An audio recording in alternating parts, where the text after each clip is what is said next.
point de vue féminin déjà. Parce que moi, je trouve que c'est bien d'avoir une femme pour jouer les personnages féminins et tout ce qu'il y a autour. Ça rajoute, je pense, un point de vue différent. Et puis en plus, c'est marrant parce que Jean-Pierre, c'est un parent d'adopté, Théo est adopté et moi, je suis un enfant d'adopté. Donc ça rajoute aussi autre chose. Alors Saison Ombre qui glisse, c'est un spectacle qui parle... Enfin, le sujet principal, c'est l'adoption, mais on traite beaucoup du rapport, le rapport père-fils, en fait, la place qu'a le père dans une famille, la place que peut avoir un enfant dans une famille, mais notamment aussi de la place de la femme, mais surtout, en fait, la place qu'ont eu certaines femmes dans notre vie, à moi et à mon père. Et on en parle en fait tout du long du spectacle. Mon père parle de sa mère, moi je parle de mes parents, mais aussi et principalement de cette mère biologique que je ne connais pas.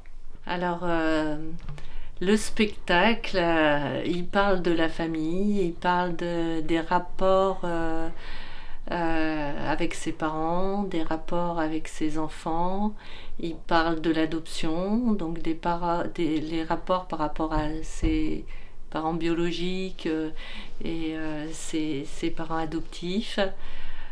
Il parle de ce qu'on peut ressentir comme ça, ce qu'on ressent et ce qui n'est pas toujours facile à ressentir, pas toujours facile à dire dans une famille. Voilà, dans ce que c'est que la paternité, ce que c'est qu'être l'enfant d'eux. Il parle de tout ça à différentes époques, puisque on parle de la mère de Jean-Pierre, donc la grand-mère de Théo, du père de Jean-Pierre, de Théo, de Jean-Pierre, de la mère biologique de Théo, de son père biologique. Voilà, tous ces liens de parenté sont abordés et c'est des témoignages. Voilà, c'est pas un spectacle euh, qui donne des recettes ou qui a quelque chose à dire ou à démontrer, c'est des témoignages. Mais j'aimais bien l'idée de tramer à la fois de la fiction et de la biographie, de l'autobiographie, et de la question du point de vue croisé du père et du fils, et sur un plan plus personnel, forcément j'ai appris des choses en faisant ce spectacle. Mais malgré tout, il y a forcément des choses qui échappent ou qu'on oublie ou qu'on passe un petit peu sous silence. Et donc ce point de vue de l'adopter, avec tout ce que ça comporte pour lui, et puis l'adopter avec des couleurs de peau différentes, ça c'était important. Dans le quartier où on habitait, surtout, qui était un quartier où il y avait énormément d'Africains qui ne connaissent pas l'adoption, donc étaient assez troublés par ses parents avec ce petit garçon. Ça m'a permis d'apprendre des choses, et j'espère, à travers le spectacle, de faire passer vraiment beaucoup d'émotions, sans qu'on s'en cache, sans pudeur.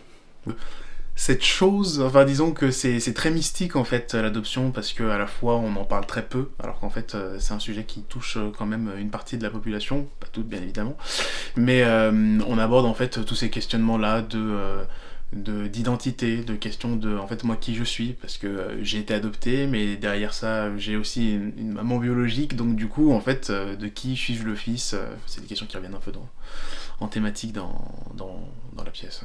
J'adore la musique live notamment. J'ai trouvé tout de suite pertinent qu'il y ait effectivement des compositions originales. Donc il se trouve que j'avais écrit des chansons il y a longtemps. Une sur la mère biologique de Théo, qui pour moi qui fonctionnait au niveau du texte et au niveau du sens.